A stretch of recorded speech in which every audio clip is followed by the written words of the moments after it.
This is the WGNS Action Line, talking with Rutherford County newsmakers about what matters most to you.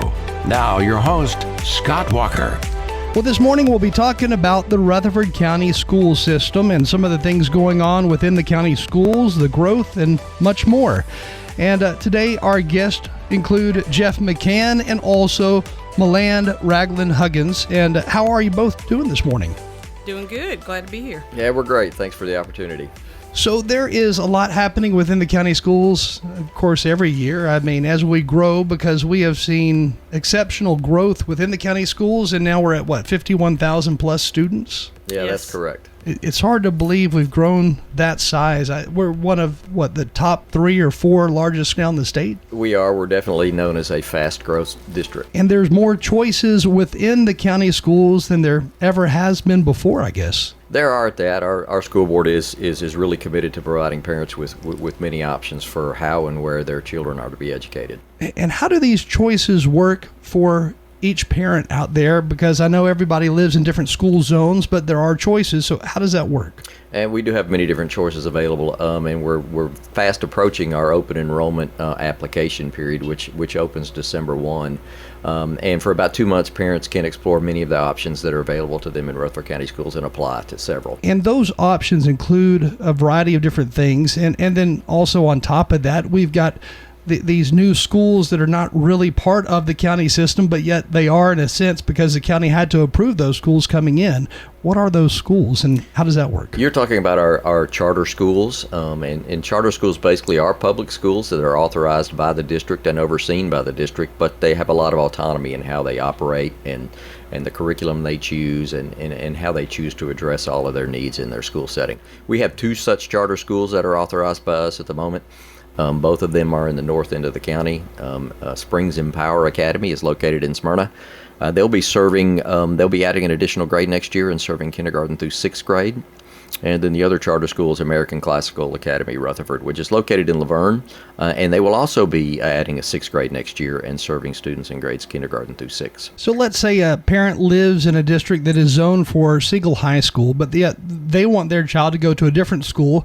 How do they go about asking for that, and is it automatically approved? It's not necessarily automatically approved. They simply would apply for a zone exemption to attend one of those other schools that they choose to attend, and then we go through a process of collecting applications from everybody that's interested. And what happens is if we get more applications than available seats, we run a lottery. So and they're picked randomly. And any students that don't initially get offered a seat get put on a waiting list. And are there some schools that are more popular than others that you always have a waiting list for? Well, our magnet schools obviously are extremely popular due to their success rate. Central a magnet school in Murfreesboro is quite popular and always has a lengthy waiting list, as does TFAA, Thurman Francis Arts Academy in Smyrna, and McFadden School of Excellence in Murfreesboro. Do you have to meet a certain grade point average in order to get accepted to, for example, Central? Yes, there are academic qualifications for those schools. Basically, you have to submit your report cards and your test scores, and then they rank those students from the highest scores down to the lowest and offer starting with the top and go down until their seats are all offered. Now, how many schools do we have now in the county system? I think there's 51 total, and that doesn't include, I think, our 2 additional schools that we're adding that serve some special needs. And then on top of all these choices, you've also got online school, and that's a totally different version of school altogether. That is true. The Rutherford County Virtual School serves students in a virtual setting in grades 3 through 12. And from what I understand, that too is growing. It is. Right now they are full.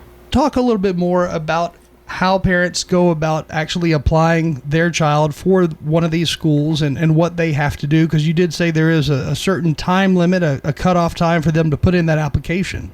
That is correct. On our district webpage, under the Parent tab, there is a Rutherford Choice area that parents can click on, and it will take them to the application once it is up live and running.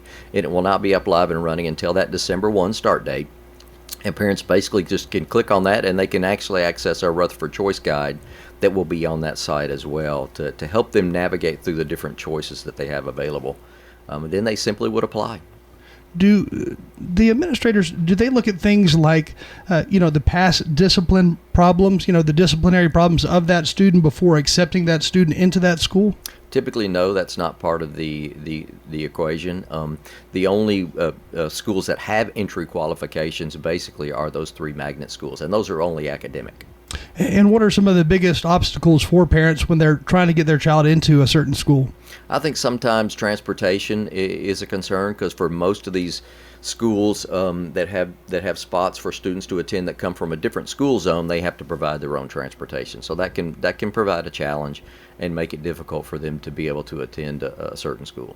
Do we have, and Malin, this may be a question more for you, I don't know, but do we have more students moving into our county attending a Rutherford County school for the first time than ever before, or are we seeing mainly students re-enrolling from right here in Rutherford County? Well, typically we have historically added over 1,000 students new to the district every year, and that holds true this current year as well. Wow, so we're growing by 1,000 students plus each and every year. Absolutely. That's crazy. I mean, I don't, looking back when I was much younger in school, I can't imagine 1,000 new students and that kind of growth, because we didn't see that kind of growth in the 80s and going into the 90s. Yes, it's very difficult to accommodate that kind of growth, particularly when you don't receive funding for those students until really the year is over. On the back end, you don't get the funding for those students, although you have to serve them now, which Rutherford County does a great job of doing. And with that kind of growth, the county is always having to grow new schools or build new schools, and that is something that I'm sure is talked about probably every few months. It really is. It's a part of the conversation at many board meetings. We are scheduled to open a new elementary school in the Blackman area, Poplar Grove, which is opening next fall. And on top of that, it seems like we have rezoning discussions almost on a yearly basis to have to adjust student enrollments from school to school to school. In that location of Poplar Grove, that is the former Blackman farm that people know as the Beatty farm. That is. And there is land, or there is enough land on that property, from what I hear, to build at least, 2 other schools, a middle school and possibly a high school too? Yes, I do think that's in the works, or that's the plan eventually. So will that be the next location of a high school or middle school? I don't think so necessarily. The board and Dr. Sullivan have adopted a growth plan, 5-year plan, which indicates which schools will go where. And of course, that's based on projected enrollment and growth in those areas. And so they look at all the different areas that are growing the fastest or growing maybe not quite as fast. And that's obviously how they pick what location to build in next. Right. In addition to Poplar Hill, that'll be opening. There are also expansions underway, soon to be completed at Smyrna High. The crews have been really moving fast on that. Of course, there's also the expansions at Oakland and Riverdale. Now, are those expansions about finished at Oakland and Riverdale as well? Oakland and Riverdale still have a little way to go, just because of its the enclosure, closing in the annexes, and putting everything under one roof. So, let's look at Riverdale as an example. Is that annex that was built years ago, is that going to be actually attached to the main portion of the campus? Yes, with both of those schools, everything will be under one roof. And does the annex, I guess, look the same at Oakland High School? Yes, and I think yes. So all of those will be much larger because the annex, which is a parking lot away right now from the main building, that's going to be attached. Yeah. And for the last 2-3 years, kids have had to actually walk outside to get to the annex. Well, I mean that's been like that for years, but they've had to walk around the construction, I should say. We officially broke ground last school year, and those modifications on campuses are still in place. A lot of fencing to keep people safe and out of areas they shouldn't be in, but everything's moving well. What are the biggest problems or the biggest things that the county schools face each and every year? It's got to be growth. I was visiting Stewartsboro Elementary the other day, stopped in and asked the secretary, how things are going, how many kids they had, and she said, well, I think we're about up to, 850, 860 now, and we have 3 more coming tomorrow. And those are just the ones that they know are coming, not the ones that, show up and say, hey, we're new here. What do we need to do to get in? And I'm sure there's a target number that each school is looking at in order for, the number of kids to teachers in the classroom. What is that approximate target number? Typical class ratios that we try to stick with are from kindergarten through third grade is a 20-to-1 ratio. Fourth and fifth grade and sixth grade through middle school, typically it's 25-to-1, and then in high school we can go up to 30-to-1. Those are the ratios we tend to try to stick with. Are those set by the state, or does each school district say, well, this is what we want to shoot for? They're set by the state. The state will allow you to go 5 more than that in each one, but we try to stick with that those current ratios that I just said. So is that what we're currently at? And I'm sure you have to add new teachers every year. Not in every case. In some schools, it just depends. We might be slightly smaller than that, but in many schools, our ratios are a little higher than that, and it's different from grade to grade to grade. When you look at places like Nashville, as an example, I know they're a much larger city, but are they seeing 1,000 students every year, or are they seeing much more than that, or less than that? No, typically other districts in our area are not seeing quite as much growth as we are, although they are experiencing some growth, but not necessarily in Metro Davidson County. So is our school system bigger than Knox County, which used to be, I guess, number 3 largest? I don't think we're quite bigger than Knox County, but we're right on borderline with passing up Hamilton County in Chattanooga. So we are growing exceptionally fast, and that's been the case for years and years. During COVID, did we slow down in growth quite a bit? I don't think so. Our growth pattern has been pretty consistent for the last several years. So this upcoming school year, again, now is the time for parents to put that application in if they want their child to go to a school that is out of the zone. That is correct. And what are some of the main reasons that parents say, I want my child to go to, fill in the blank? They might be interested in specific programs. They might be interested in the proximity of that school, might be close to where they work.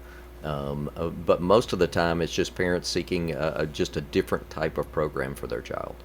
And right now, when you look at all the county schools, is Eagleville the only one that stands as far back, I guess, from all the other schools? Because it feels like it's a rural community out there compared to Riverdale, compared to Oakland, Siegel. It really does stand out as being almost a standalone school. Eagleville is a very unique situation. It does have a very small community feel. It is, if you look at the different grade bands, elementary, middle, and high school, it's a little smaller than most of our other comprehensive size schools, which makes it a very popular option for a lot of parents. Will there ever be a standalone high school in somewhere like Las Casas, as an example? I haven't heard talk of that, but that's you never know. Yeah, the way we're growing, it's quite conceivable that would happen. It seems like Las Casas and also Walter Hill are two directions where we haven't seen as much growth, and we haven't seen that. I don't know if there hasn't been a need for new schools out there yet, but maybe there's a need coming. I don't know. But we have seen less growth out there. Yeah, but there have been some discussion about, particularly the Walter Hill area, additional buildings in that area. But there are just other areas in the district that are a little more concentrated, a little more crowded, that their needs need to be addressed first. For several years, the county school system has requested the public let them know about any land that may be available in the Blackman area, especially. But does that new elementary school that is going to be opening soon on the Beatty Farm, does that fulfill that need, and there's no longer a need for more land in Blackman? I don't know that it ultimately fulfills the need, but it does provide a good chunk of land for us to build upon. Again, with us this morning, we have Jeff McCann and also Milan Ragland-Hudgens, and we're going to take a short break. When we come back, we'll learn more about our county school system, so just stay with us. Again, more about the county schools coming up in just a second. Time right now is 8:33. The Action Line on FM 101.9 and AM 1450 Murfreesboro, FM 100.5 Smyrna. Listen and watch at WGNSradio.com. Hi, this is Amanda at Animal City, inviting your family to come do business with my family. If you find yourself feeling stressed, come enjoy the benefits of fish in our Tranquil Aquatics department. Studies have proven that watching aquarium fish can reduce stress and lower blood pressure. We are proud and thankful to be celebrating our 33rd year in the Murfreesboro community. That's Animal City. We're at 919 Northwest Broad Street, right here in Murfreesboro. Hey folks, it's Mike Sparks, 49th District House member. Running for re-election, would ask for your support. The issues Mike's championed include the First and Second Amendment tax cut bills, passing legislation to improve mental health, the Safe Storage of Firearms Act, plus he sponsored affordable housing legislation that passed this year. Mike Sparks has been outspoken on Jefferson Pike for 20 years, which led to the $70 million widening project that's almost complete. We need Mike Sparks to remain in the State House. This Mike Sparks asking for your vote. Paid full messages like Mike Sparks, Alicia Sparks, Treasurer. CBS News Brief. The presidential candidates are ready to hunker down and wait for the results as their surrogates get out the vote this election day. Vice presidential candidate J.D. Vance just cast a ballot for Donald Trump in Cincinnati. Look, I feel good. You never know until you know, but I feel good about this race. I felt good about my own race a couple of years ago when I voted in this exact same spot. Transportation Secretary Pete Buttigieg stumping for Kamala Harris on CBS Mornings. The energy is there, but we know this is going to be close. And this election could come down to a couple of votes per precinct. Voters are also deciding on who controls Congress. Measures to protect abortion rights are on the ballot in 10 states. Laura Dent with Arizona for abortion access. Freedom to make our own personal decisions is a message that resonates to the left, to the right, to the center. They're cleaning up again in northern Gaza. Palestinian health officials say an Israeli strike in Beit Lahia killed at least 20 people, among them children. CBS News Brief. I'm Deborah Rodriguez. As the final votes are cast, no one knows who will become the next president. This is shaping up to be one of the closest presidential contests in history. On election night, CBS News Radio will be tracking results in real time with expert analysis and live reports from across the nation. And WGNS will have you covered on local and statewide races beginning at 7 p.m. Sponsored by Toots, Wilson Bank, McCabe Vision Center, Jennings & Ayers Funeral Home, and Farrer Construction. We're excited to announce that Capstar Bank is now officially a division of Old National Bank. All those friends you've made while banking here over the years, well, they're still there. And so are the delicious, warm, homemade cookies. In Murfreesboro at 2230 Dr. Martin Luther King Jr. Boulevard. Everything you enjoyed at Capstar, still there at Old National Bank. Old National Bank, ready to serve you. Old National Bank, member FDIC, equal housing lender. Hey there, Rutherford County. It's Rick and Bubba, and we are pumped to be on WGNS. Weekdays, 11 a.m. until 2 on News Radio WGNS. The Action Line on FM 101.9 and AM 1450 Murfreesboro, FM 100.5 Smyrna. Listen and watch at WGNSradio.com. Today is the 5th of November. It is Election Day. And with us today, we have guests from the Rutherford County School System. We have Jeff McCann and also Melinda Raglan Hudgens. And are county schools closed today because of elections? They are closed for students. Teachers do report today, but no students. No students today. I'm sure the students don't mind that one bit. I'm sure they do not. Now, with the growth in the county, is it expected to continue and is it expected to grow even more as far as that number of 1,000 new students a year? I mean, is there a forecast to say, we're probably going to get 2,000 students in the near future each year? Well, if you look at historical patterns, it's been typically around that 1,000 number. And there's no reason to believe that might increase, but there's definitely no reason to believe it would decrease at all. But 1,000 on average per year is what we're seeing as far as growth goes. So what does that require of the county schools as far as a new school building? When do you say, all right, once we hit, let's say, 2,000 more students, once we get to that number in 2 years, that's when we build another school? Well, I think it's just all a part of their projected 5-year building plan that they're constantly reassessing. They just have to anticipate in the future what enrollment is going to look like in each different area, which is hard to do sometimes. But it's just all part of their advanced planning. Now, another problem that I know has been discussed before is after the new school is built, usually new neighborhoods come within that area of that new school. So that presents a whole nother issue. That is true. And I think we've seen that really around many of our new schools is additional neighborhoods really come into play that continue to fill up those new schools rather quickly. With the growing cost of housing throughout the Rutherford County area than throughout Tennessee, is that, prohibiting certain age groups from coming into our area? In other words, are we seeing more fourth graders, more fifth graders, more high schoolers? In other words, more established families coming into this area more so than kindergartners and first graders? I don't think so. I don't think we've seen a pattern of particular age levels or grade bands they're growing more rapidly than others. It's all been pretty consistent across the board.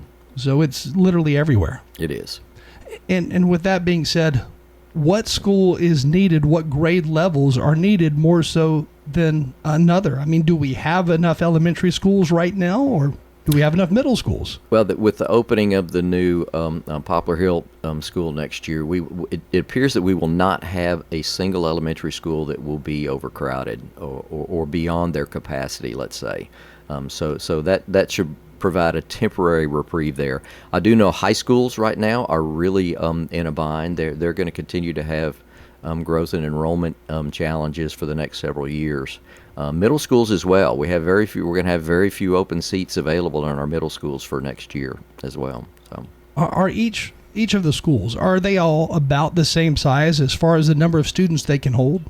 I think most of the ones that we build new and have in the last several years have been approximately the same size and capable of housing the same number of students. Some of our older schools, maybe not so much so, but we've seen that additions have been added to many of those to bring them up to those same enrollment numbers. And when Rockville High School first opened, it was almost overcrowded from the very start. It had, around 2,000 students there? Yes, and you saw where they immediately had to build additions onto the ends of those classroom wings, especially at the middle school, too. And that was a big school.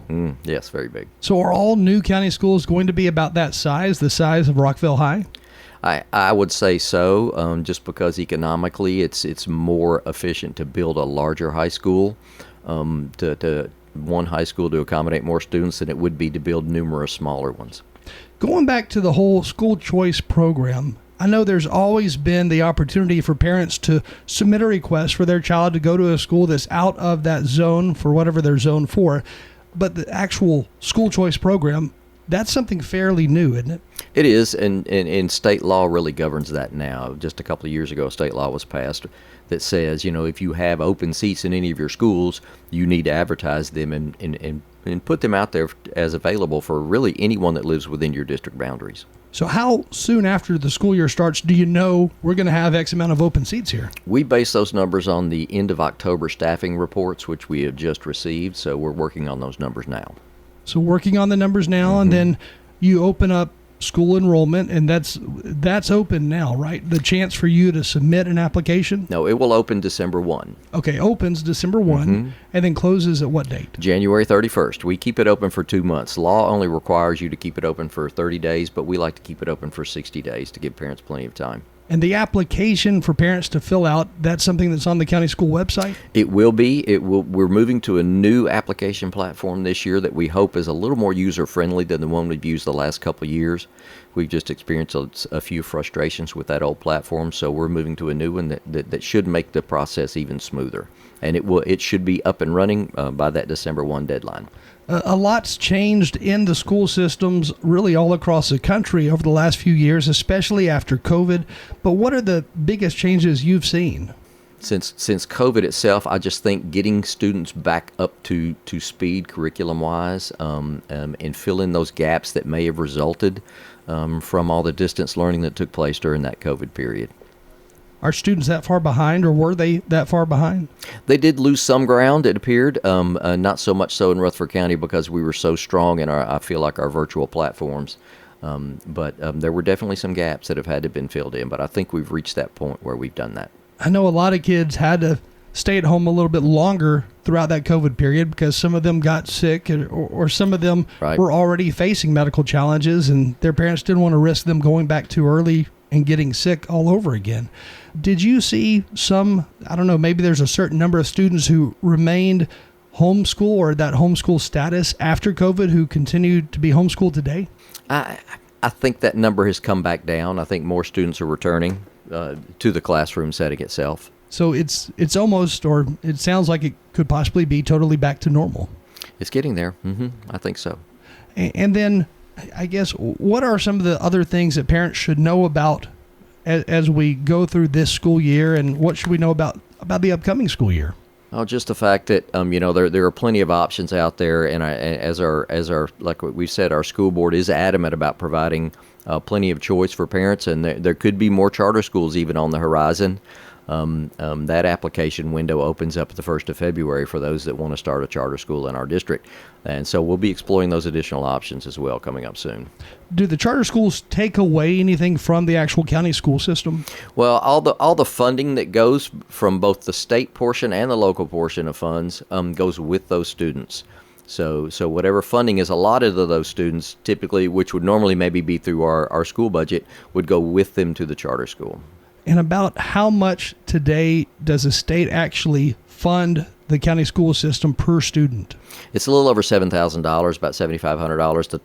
The total price tag for state and local funds for those students is about $10,400 today. Now that typically changes from year to year, but not a whole lot.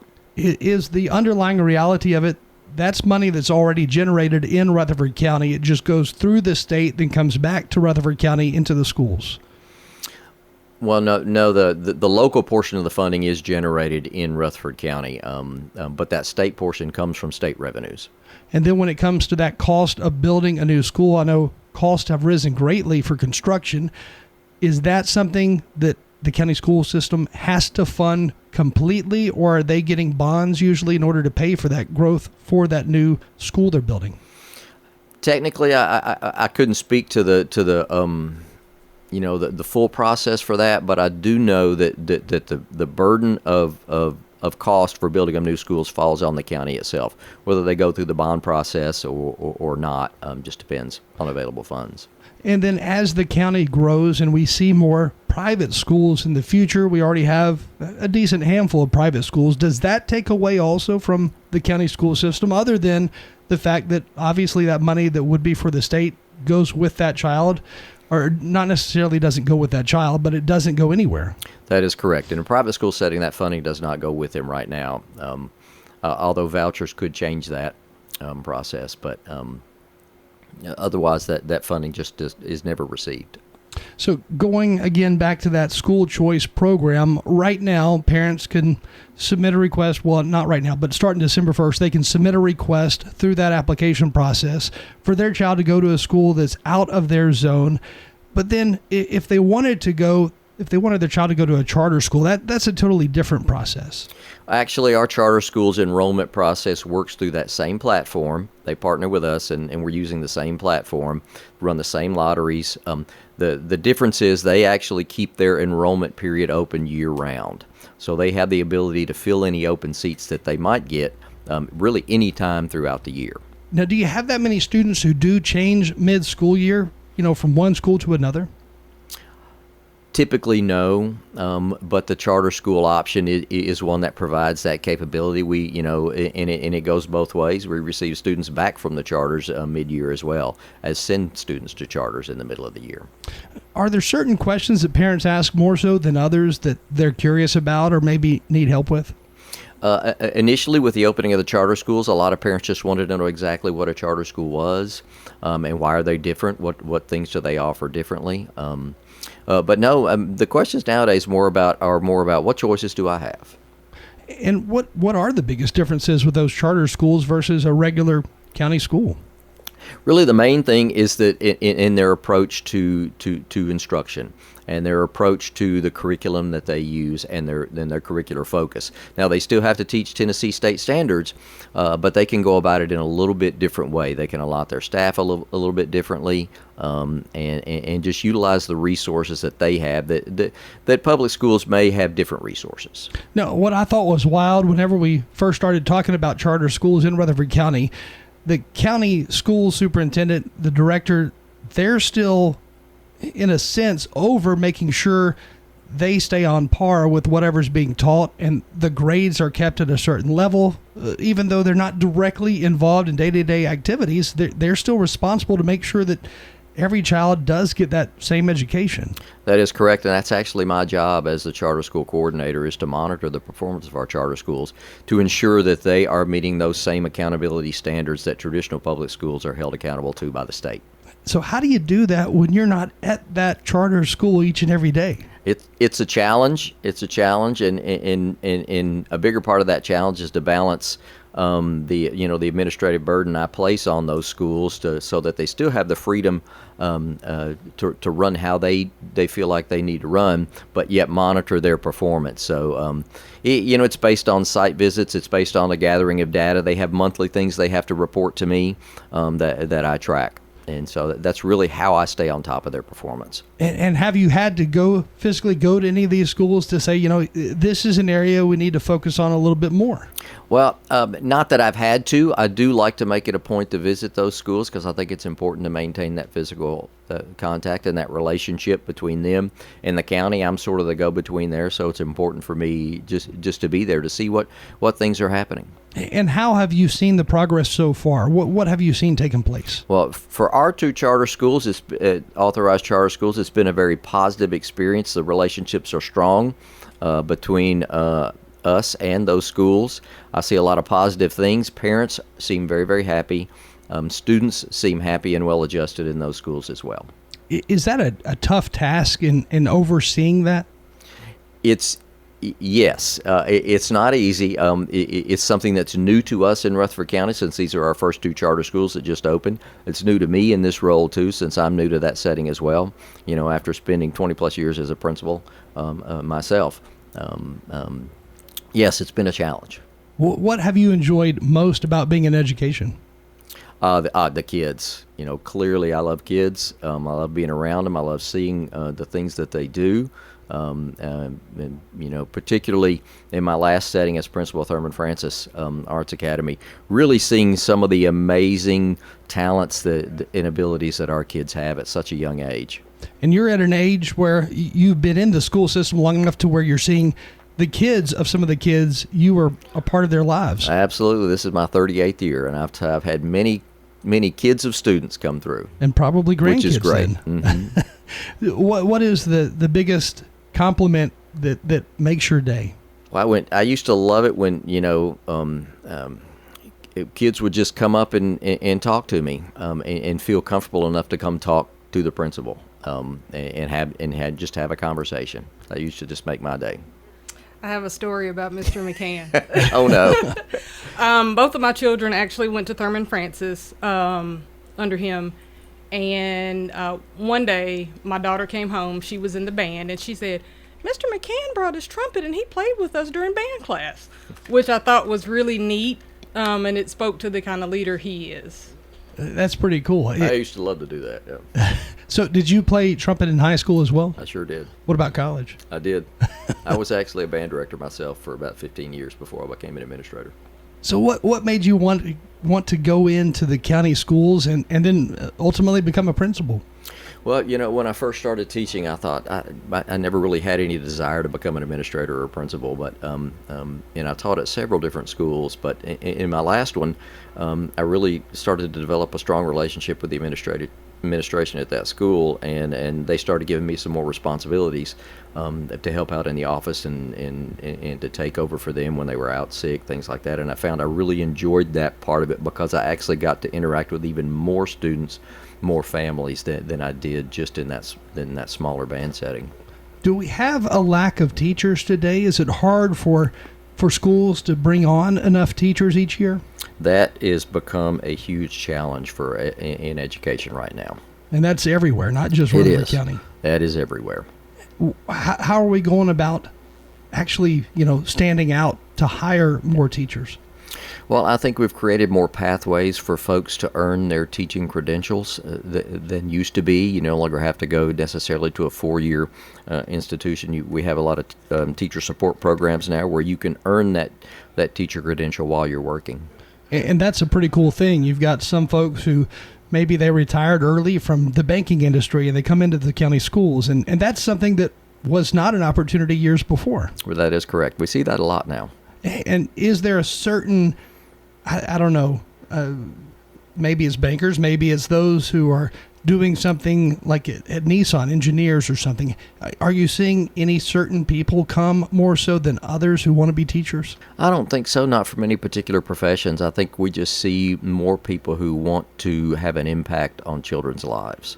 And that, I guess, may have been something a lot of folks wanted to do all along, but the salary wasn't something that they were quite excited about when they first graduated college. Right. They may not have felt like, that was something that they could afford to do. So that may be something that comes 20, 30 years down the road. That is correct. Then when they find out sometimes there are more important things than money. Yeah. What would you tell somebody out there listening who thought about being a teacher or maybe is thinking about the idea of becoming a teacher? I'd say we need you. Give it a shot. And do they apply at the main county office, or if they learn about an opening at a certain school, do they apply at that school? How do they do that? Typically, applications run through our district office, through the Human Resources Department. All right. And then as we close this morning, one more time, touch base on that choice program and how parents go about actually submitting an application for their child to go to a school that's out of their zone. Right. Just a reminder that our open enrollment period begins December 1 and ends January 31st. Applications will be online totally, and they can be accessed via under the parent link on our district webpage under Rutherford Choice. And Melinda, is there anything you want to add? I know I haven't let you talk a whole lot. For anyone who may be new to education or considering making a career change, Janet Flannery at Central Office handles all of our new teacher recruitment efforts. Her information is on the website, but there are a host of programs that are available to those who want to become educators. And even if once you're in the system, she's constantly sending out information if you want to go even further with your career. How to do that and how to do it at a discount sometimes. Sounds good. Well, thank you both for joining us this morning. Thank you very much. Again, we've been talking about the Rutherford County Schools, and you can find them online. And probably the easiest thing just to search Rutherford County Schools, Tennessee. rcschools.net. Easy and parents can always email me directly at choice@rcschools.net with questions they have about our open enrollment period. Sounds good. Can they also ask questions about the charter schools and all that? They sure can. They certainly can. Perfect. Well, thank you both for joining us. Thank you. Thank you. Right now, that time, 8:57. Stay with us. A check on the weather and traffic. And then after that, we'll take a look at local news in just a second. Stay with us. You're tuned to WGNS Murfreesboro.